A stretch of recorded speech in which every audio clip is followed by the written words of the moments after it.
नमस्कार। नरेंद्र एकेडमी सुल्ताना की online classes में सभी विद्यार्थियों का हार्दिक अभिनंदन। प्रिय विद्यार्थियों, आज हम कक्षा 6 में पाठ्य पुस्तक वसंत के अध्याय 3 नादान दोस्त का अध्ययन करेंगे। नादान का मतलब होता है नासमझ। जैसे छोटे बच्चे होते हैं, स्वभाव से भोले होते हैं, नासमझ होते हैं, उन्हें किसी बात की पूरी जानकारी नहीं होती है। वो अपने मन की कल्पनाओं के अनुसार ही उस बात का अर्थ लगा लेते हैं। इस कहानी के रचयिता प्रेमचंद हैं। प्रेमचंद जिनको हिंदी साहित्य में कहानी की दृष्टि से सम्राट, जादूगर इत्यादि की उपमा दी जाती है।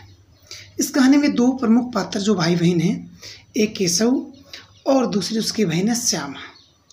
इनके घर में जो दरवाज़ों के जंगले झरोखे होते हैं, उनके ऊपर कार्निस, जिसे कि छज्जा कहा जाता है, उस कार्निस के ऊपर चिड़िया पक्षी ने अंडे दे रखे हैं। एक रोज़ इन दोनों भाई बहनों की नज़र उन अंडों पर चली जाती है, तो दोनों आपस में विचार विमर्श करते हैं कि अंडे धूप में हैं, इनके ऊपर छाया कर दी जाए।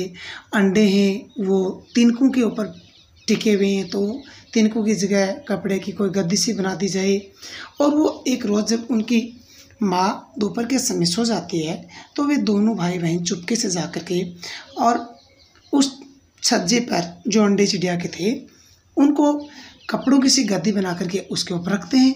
और अंडों के ऊपर धूप थी, इस कारण एक छोटी सी कूड़ा डालने वाली कटोरी होती है, उसको उन अंडों के ऊपर छाया के रूप में एक छतरी का रूप प्रदान कर देते हैं।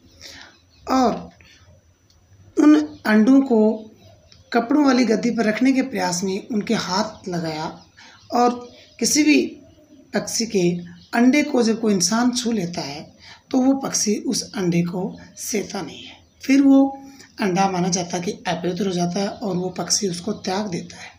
इसी प्रकार से चिड़िया पक्षी ने भी उन दोनों अंडों को फिर घोंसले से नीचे गिरा दिया। और दोनों भाई बहन जब उन अंडों को देखते हैं, बड़े दुखी होते हैं।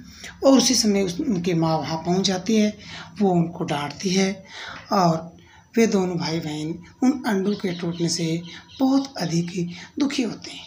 कई बार बड़े होने पर भी जब भी कभी वो उन अंडों के टूटने वाली घटना को याद करते हैं, तो भाव विभोर हो जाते हैं, बड़े दुखी हो जाते हैं। इस प्रकार से इस कहानी में दो छोटे नादान भाई बहनों के जीवन की केंद्रित घटना, जो अंडों चिड़िया पक्षी के अंडों के प्रसंग को लेकर है, उसका वर्णन किया गया। आइए देखते हैं अध्याय को विस्तार से। केशव के घर कार्निस के ऊपर एक चिड़िया ने अंडे दिए थे। कार्निस का मतलब है जंगला झरोखा, उसके ऊपर जो छज्जा होता है, तो उस छज्जे पे चिड़िया पक्षी ने अंडे दिए। केशव और उसकी बहन श्यामा दोनों बड़े ध्यान से चिड़िया को वहाँ आते जाते देखा करते। सवेरे दोनों आंखें मलते कार्निस के सामने पहुँच जाते, यानी सुबह जैसे ही उठते नींद से उसी समय दौड़कर वहाँ पहुँच जाते, मानो उनके जिगर में, दिमाग में सबसे ज़्यादा उन दिनों वो चिड़िया, उनका घोंसला वही घूम रहे थे। और चिड़ा और चिड़िया दोनों को वहाँ बैठा पाते। उनको देखने में दोनों बच्चों को न मालूम क्या मज़ा मिलता। दूध और जलेबी की भी सुध न रहती थी। कहने का मतलब कि सुबह उठकर वो नाश्ता भी नहीं करते, उसी से पहले उन अंडों के पास या उस घोंसले के पास पहुँच जाते। दोनों के दिल में तरह तरह के सवाल उठते। सवाल क्या उठते? उन अंडों को लेकर सवाल उठते। अंडे कितने बड़े होंगे, किस रंग के होंगे, कितने होंगे, क्या खाते होंगे, उनमें से बच्चे किस प्रकार निकल आएंगे, बच्चों के पर कैसे निकलेंगे, पर का अर्थ होता है पंख, घोंसला कैसा है। ये सभी सवाल उन अंडों को, चिड़िया पक्षी के घोंसले को लेकर श्यामा और केशव के मन में उत्पन्न होते रहते थे। लेकिन इन बातों का जवाब देने वाला कोई नहीं था, क्योंकि वो दोनों बच्चे थे, नादान थे। इन बातों का जवाब देने वाला कोई नहीं था। न अम्मा को घर में के काम धंधों में फुर्सत थी, न बाबूजी को पढ़ने लिखने से फुर्सत थी कि वो उनकी इन प्रश्नों का उत्तर दे सके। दोनों बच्चे आपस ही में सवाल जवाब करके अपने दिल को तसल्ली दे दिया करते थे। तो उसी सवाल जवाब में श्यामा कहती, क्यों भैया, बच्चे निकलकर फुर से उड़ जाएंगे।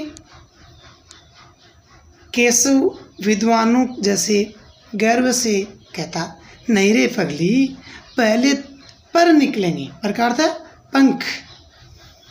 बगैर पैरों के बेचारे कैसे उड़ेंगे, यानी बिना पंख के पक्षी कैसे उड़ेंगे। श्यामा कहती, बच्चों को क्या खिलाएगी बेचारी इनकी माँ। केशव इस पेचीदा सवाल का कुछ जवाब न दे सकता था। इस तरह 3-4 दिन गुजर गए। 3-4 दिन बीत गए। दोनों बच्चों की जिज्ञासा दिन दिन बढ़ती जा रही थी। अंडों को देखने के लिए वे अधीर हो उठते थे। अधीर का मतलब बेचैन। उन्होंने अनुमान लगाया कि अब जरूर बच्चे निकल आए होंगे। बच्चों के चारे का सवाल अब उनके सामने आ खड़ा हुआ। चारे का मतलब उनके खाने पीने का। चिड़िया बेचारी इतना दाना कहाँ पाएगी कि सारे बच्चों का पेट भरे। गरीब बच्चे भूख के मारे चूं चूं करके मर जाएंगे। ये उनके मन में भावनाएं उठती। इस मुसीबत का अंदाज़ा करके दोनों घबरा उठे। दोनों ने फैसला किया कि कार्निस पर थोड़ा सा दाना रख दिया जाए, मतलब छज्जे पर जहाँ पर अंडे रखे हुए घोंसला है वहाँ थोड़ा दाना रख दिया जाए। श्यामा खुश होकर बोली, तब तो चिड़िया को चारे के लिए कहीं उड़कर न जाना पड़ेगा न। केशव, नहीं, तब क्यों जाएगी वो। श्यामा, क्यों भैया, बच्चों को धूप न लगती होगी। केशव का ध्यान इस तकलीफ की तरफ न गया था। बोला, जरूर तकलीफ हो रही होगी। बेचारे प्यास के मारे तड़पते होंगे, ऊपर छाया भी तो नहीं है। आखिर दोनों ने यही फैसला किया। फैसला ये हुआ कि घोंसले के ऊपर कपड़े की छत बना देनी चाहिए। पानी की प्याली और थोड़े से चावल रख देने का प्रस्ताव भी स्वीकृत हो गया। दोनों बच्चे बड़े चाव से काम करने लगे। कौन सा काम? उन चिड़िया के बच्चों के लिए दाना, पानी, उनके ऊपर छाया का बंदोबस्त, ये सब का। श्यामा माँ की आंखें बचाकर, आंखें बचाने मतलब नजरें चुरा करके मटके से चावल निकाल लाए। केशव ने पत्थर के प्याले का तेल चुपके से जमीन पर गिरा दिया और खूब साफ करके उसमें पानी भरा। अब चांदनी के लिए कपड़ा कहाँ से आए? चांदनी का मतलब है ऊपर जो छोटा सा कोई तंबू, छतरी या जो टेंट होता है उसकी तरह से बंदोबस्त करें कपड़े का, जिससे कि उनको छाया मिल सके। फिर ऊपर बगैर छड़ियों के कपड़ा ठहरेगा कैसे और छड़ियाँ खड़ी कैसे होंगी, ये समस्या उत्पन्न हो गई। केशव बड़ी देर तक इसी उधेड़ बुन में लगा रहा। आखिरकार उसने ये मुश्किल भी हल कर दी। श्यामा से बोला, जाकर कूड़ा फेंकने वाली टोकरी उठा लाओ। अम्मा जी को मत बताना। श्यामा, वो तो बीच से फटी हुई है भैया, उसमें से धूप न जाएगी। केशव ने झुंझला कर कहा, तुम टोकरी तो ला, मैं उसका सुराख बंद करने की कोई हिकमत निकालूंगा। हिकमत मतलब उपाय निकालूंगा। श्यामा तोड़ कर टोकरी उठा लाई।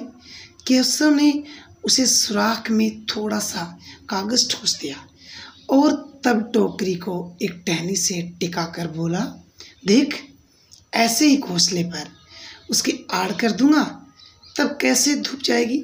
श्यामा ने दिल में सोचा, भैया कितने चालाक हैं। गर्मी के दिन थे। बाबूजी मतलब इनके पापा जी दफ्तर गए हुए थे। अम्मा ने दोनों बच्चों को कमरे में सुलाकर खुद सो गई थी। लेकिन बच्चों की आंखों में आज नींद कहाँ। वो तो उसी उधेड़ बुन में छाया करनी, उनके लिए पानी का, दाने का बंदोबस्त करना। अम्मा जी को बहलाने के लिए दोनों दम रोके आंखें बंद किए मौके का इंतजार कर रहे थे। मौका किस बात का? कि उसकी मम्मी सो जाए, वो अपने प्लान को सफल बनाए। जो ही मालूम हुआ कि अम्मा जी अच्छी तरह से सो गई, दोनों चुपके से उठे, बहुत धीरे से दरवाजे की सिटकनी खोलकर बाहर निकल आए। अंडों की हिफाजत की तैयारियां होने लगी। हिफाजत, सुरक्षा। केशव कमरे से एक स्टूल उठा लाया, क्योंकि वो कॉर्निस छज्जा ऊंचा था। लेकिन जब उसे काम न चला तो नहाने की चौकी लाकर स्टूल के नीचे रखा और डरते डरते स्टूल पर चढ़ा कि कहीं गिर न जाऊं। श्यामा दोनों हाथों से स्टूल पकड़े हुई थी। स्टूल चारों टांगे बराबर न होने के कारण जिस तरफ ज़्यादा दबाव पड़ता जरा से हिल जाता। उस वक्त केशव को कितनी तकलीफ उठानी पड़ती ये उसी का दिल जानता है, क्योंकि उसको डर भी लगता, घबराता कि कहीं गिर ना जाऊं। दोनों हाथों से कार्निस पकड़ लेता और श्यामा को दबी आवाज में डांटता कि अच्छी तरह से पकड़ स्टूल को, वरना उतर कर बहुत मारूंगा अगर गिर गया हूं तो। मगर बेचारी श्यामा का दिल तो ऊपर कार्निस पर था, छज्जे पर था, जहाँ पर चिड़िया के अंडे थे, घोंसला था। बार बार उसका ध्यान उधर चला जाता, हाथ ढीले पड़ जाते, जिनके कारण वो टेबल दोबारा हिलने लग जाता। केशव ने जो ही कार्निस पर हाथ रखा, दोनों चिड़िया मतलब चिड़ा और चिड़िया उड़ गई। केशव ने देखा कार्निस पर थोड़े तिनके बिछे हुए हैं और उन पर 3 अंडे पड़े, जैसे घोंसले उनके पेड़ों पर देखे थे वैसा कोई घोंसला नहीं। श्यामा ने नीचे से पूछा, कई बच्चे हैं भैया? कई का मतलब कितने? केशव, 3 अंडे हैं, अभी बच्चे नहीं निकले। श्यामा, जरा हमें दिखा दो भैया कितने बड़े हैं। केशव, दिखा दूंगा, पहले जरा चीथड़े मतलब फटे पुराने कपड़े तो ले आ, इनके नीचे बिछा दूं। बेचारे अंडे तिनकों पर पड़े। श्यामा दौड़कर अपनी पुरानी धोती फाड़कर एक टुकड़ा लाई और केशव ने झुककर कपड़ा ले लिया। उसकी कई तरह तय मतलब उनको मोड़ करके, उनकी कई तह करके उसने एक गद्दी बनाई और तिनकों पर बिछाकर 3 अंडे धीरे से उस पर रख दिए। श्यामा ने फिर कहा, हमको भी दिखा दो भैया। केशव, दिखा दूंगा, पहले जरा वह टोकरी तो दे दो, ऊपर छाया कर दूं। श्यामा ने टोकरी नीचे से थमा दी और बोली, अब तुम उतर जाओ, मैं भी देखूं अंडों को। केशव ने टोकरी को एक टहनी से टिकाकर कहा, जा दाना और पानी की प्याली ले, मैं उतर आऊं तो तुझे दिखा दूंगा। श्यामा प्याली और चावल भी लाई। केशव ने टोकरी के नीचे दोनों चीजें रख दी। आहिस्ता हौले से कहीं धीरे से उतर आया। श्यामा ने गिड़गिड़ाकर कहा, अब हमको भी चढ़ा दो भैया, मैं भी देख लूं अंडे। केशव, तू गिर पड़ेगी। श्यामा, न गिरूंगी भैया, तुम नीचे से पकड़े रहना। केशव, नहीं भैया, कहीं तो गिर पड़ी तो अम्मा जी मेरी चटनी निकाल डालेगी, चटनी कर डालेगी, मुझे पीटेगी, मारेगी, कहेगी कि तूने चढ़ाया था। क्या करेगी देखकर। अब अंडे बड़े आराम से हैं, जब उनमें बच्चे निकलेंगे तो उनको पालेंगे। इस प्रकार अपनी छोटी बहन श्यामा को बहला रहा है। दोनों चिड़िया बार बार कार्निस पर आती थी, बगैर बैठे उड़ जाती थी, क्योंकि कहा जाता कि कोई भी पक्षी उनके अंडों को यदि कोई इंसान हाथ लगा देता तो वो सहेजना बंद कर देता है, उनको अपवित्र मान लेता है। तो वही हुआ। केशव ने सोचा, हम लोग उसे डर के मारे नहीं बैठते। स्टूल उठाकर कमरे में रखाया, चौकी जहाँ की थी वहाँ रख दी। श्यामा ने आँखों में आंसू भरकर कहा, तुमने मुझे नहीं दिखाया अंडा, मैं अम्मा जी से कह दूंगी। केशव, अम्मा जी से कहेगी तो बहुत मारूंगा। कह देता हूँ, तुझे पहले बता देता हूँ, चेतावनी दे देता हूँ। श्यामा, तो तुमने मुझे दिखाया क्यों नहीं? केशव, और गिर पड़ती तो 4 सिर हो जाते ना तेरे, के सिर के टुकड़े टुकड़े हो जाते। श्यामा, हो जाते, देख लेना, मैं कह दूंगी अम्मा को। इतने में कोठरी का दरवाज़ा खुला और माँ ने धूप से आंखों को बचाते हुए कहा, अरे तुम दोनों बाहर कब निकलाए? मैंने कहा न था कि दोपहर को बाहर नहीं निकलना। किसने किवाड़ खोला? किवाड़ केशव ने खोला था, लेकिन श्यामा ने माँ से ये बात नहीं कही। उसे डर लगा कि भैया पिट जाएंगे, मतलब उसको अपने भाई पर भी तरस दे आ रही थी। केशव दिल से कांप रहा था कि कहीं श्यामा कह न दे अंडे न दिखाए थे। अब इससे उसको श्यामा पर विश्वास न था। श्यामा सिर्फ मोहब्बत के मारे चुप थी, अपने भाई से प्रेम था, उसको पिटवाना नहीं चाहती थी इसलिए चुप थी, या फिर इस कसूर में कि हिस्सेदार होने की वजह से इनका फैसला नहीं किया जा सकता। कि हिस्सेदार है वो तो शायद हो सकता कि अम्मा दोनों को पीटे, इस कारण उसने मुंह नहीं खोला। शायद दोनों ही बातें थी। माँ ने दोनों को डांट डपट कर फिर कमरे में बंद कर दिया और आप धीरे धीरे इन्हें पंखा झलने लगी। पंखे से, कृत्रिम पंखा हाथ से बनाया हुआ कोई भी गत्ते का इस प्रकार का, उससे हवा करने लगी। अभी सिर्फ 2 बजे थे बाहर तेज लू चल रही थी। अब दोनों बच्चों को नींद आ गई थी। 4 बजे एकाएक अचानक श्यामा की नींद खुली। किवाड़ खुले हुए थे। वह दौड़ी हुई कार्निस उसी छज्जे के पास पहुंचाई। ऊपर की तरफ ताकने लगी। टोकरी का पता न था कि वो चिड़िया पक्षी ने गिरा दी। संयोग से उसकी नज़र नीचे गई और वह उल्टे पांव दौड़ती हुई कमरे में जाकर जोर से बोली, भैया अंडे तो नीचे पड़े हैं। बच्चे उड़ गए। क्योंकि वो नादान बच्ची थी, वो नहीं जानती थी कितने जल्दी अंडे से बच्चे थोड़ी निकल आएंगे। उसने ही सोचा। केशव घबरा कर उठा, दौड़ा हुआ बाहर आया तो क्या देखता है कि तीनों अंडे नीचे टूटे हुए थे। उनसे कोई चूं की आवाज़ भी नहीं आ रही थी और उनसे कोई चूने किसी चीज़ बाहर निकल आई थी। पिलपिला सा दर्द कच्चे अंडे का जो होता है वो बाहर निकल आया। पानी की प्याली भी एक तरफ टूटी पड़ी थी। ऊपर से गिरा दी पक्षी ने तो वो नीचे गिरते टूट गई। उनके चेहरे का रंग उड़ गया। चेहरे का रंग उड़ना, घबरा जाना। सहमी हुई डरी हुई आंखों से जमीन की तरफ देखने लगा। श्यामा ने पूछा, बच्चे कहाँ उड़ गए भैया? केशव ने करुण स्वर में, थोड़ा रोने की स्थिति में, दुख भरे स्वर में कहा, अंडे तो फूट गए। श्यामा, और बच्चे कहाँ गए? केशव, तेरे सर में गए। उस समय केशव को दुख भी हो रहा था, झुंझलाहट आ रही थी। अंडों में से उजला उजला पानी निकल आया है, वही तो 2-4 दिनों में बच्चे बन जाते। इस केशव ने जवाब दिया। माँ ने सोटी हाथ में लिए हुए पूछा, तुम दोनों वहाँ धूप में क्या कर रहे हो? श्यामा ने कहा, अम्मा जी, चिड़िया के अंडे टूटे पड़े। माँ ने आकर अंडों को देखा तो गुस्से में बोली, तुम लोगों ने अंडों को छुआ होगा। अब तो श्यामा को भैया पर जरा भी तरस न आया, क्योंकि उसे अंडों के टूटने का बहुत दुख था। उसी ने शायद अंडों को इस तरह रख दिया कि नीचे गिर पड़े। श्यामा सोच रही थी कि शायद भैया ने अंडों को जब कपड़े पर रखा तो कहीं कॉर्निस के छज्जे के कॉर्नर पर रख दिए होंगे, जिससे अंडे नीचे गिर गए होंगे। तो अंडों के नीचे गिराने में भैया का दोष है, तो उसको इस समय भैया पर गुस्सा आ रहा, क्रोध आ रहा था। तो उसे सजा मिलनी चाहिए। बोली, इन्होंने अंडों को छेड़ा था माँ जी। अपने भाई की तरफ अंगुली कर दी। माँ ने केशव से पूछा, क्यों रे?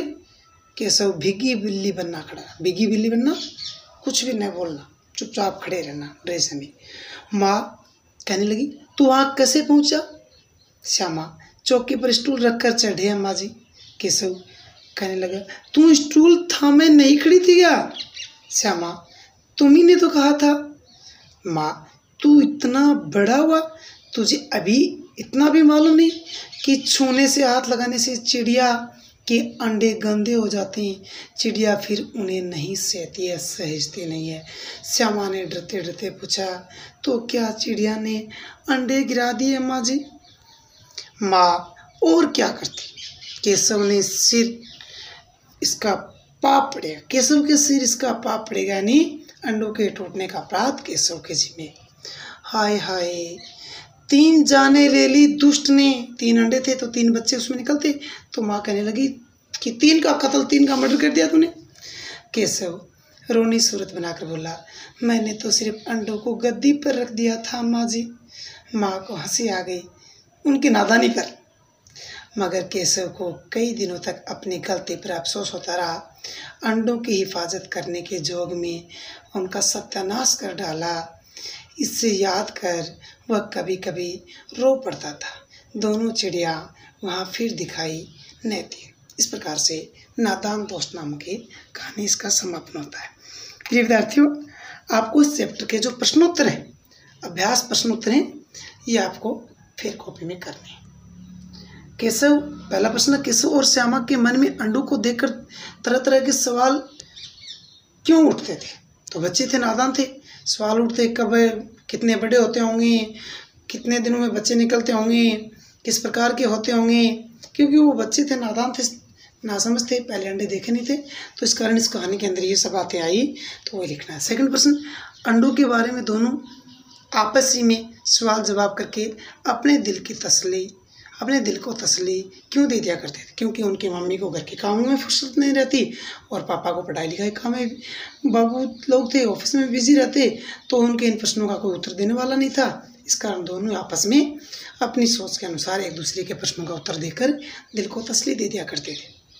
अंडों के टूट जाने के बाद माँ के ये पूछने पर कि तुम लोगों ने अंडों को छुआ होगा, किस जवाब में श्यामा ने क्या कहा और उसने ऐसा क्यों कहा? तो श्यामा ने कहा कि भैया ने अंडों को छुआ था।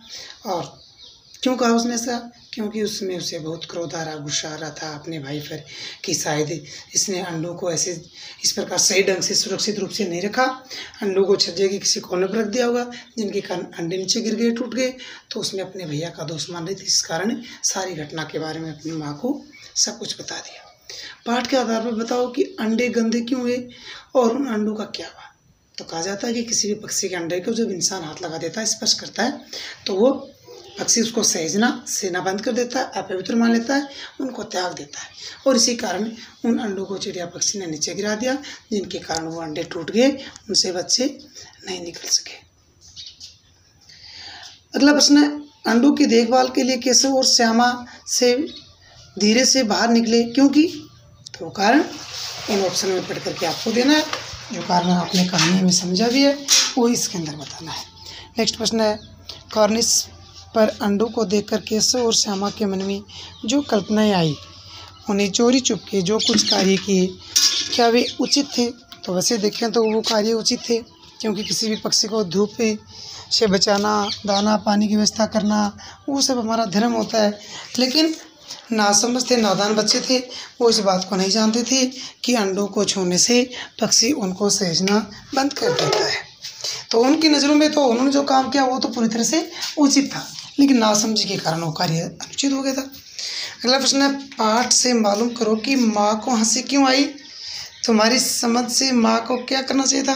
तो उसमें माँ को हंसी उन बच्चों की नादानी पर आई कि वो उनको नहीं जानते थे इस बात को कि अंडों पर धूप का कोई प्रभाव नहीं होता है, या फिर अंडों को छूने से वो अपवित्र हो जाते हैं, पक्षी सहेजना बंद कर देता है। इन बातों को नहीं जानते थे, तो उनकी नादानी पर माँ को हंसी आई। और उस समय माँ क्या करती, उनको यही समझाती कि आगे से इस प्रकार से कभी भी किसी पक्षी के अंडों को नहीं छूना है। तो ये प्रश्न फिर कॉपी में करने हैं। कहानी से आगे इन प्रश्नों में फर्स्ट प्रश्न है, पाठ में चिड़ियों की चर्चा है, पक्षियों की। तुम पेड़ पौधे और अन्य जीव जंतुओं के बारे में जानकारी इकट्ठी करो, तुम्हारे आसपास मौजूद इस प्रश्न को नहीं करना है। सेकंड है, केशव और श्यामा ने अंडों के बारे में क्या क्या अनुमान लगाया? तो ये प्रश्न ऊपर वाले में आ गया, इसको भी नहीं करना है। थर्ड है, माँ के सोते केशव और श्यामा दोपहर में बाहर क्यों निकल आए?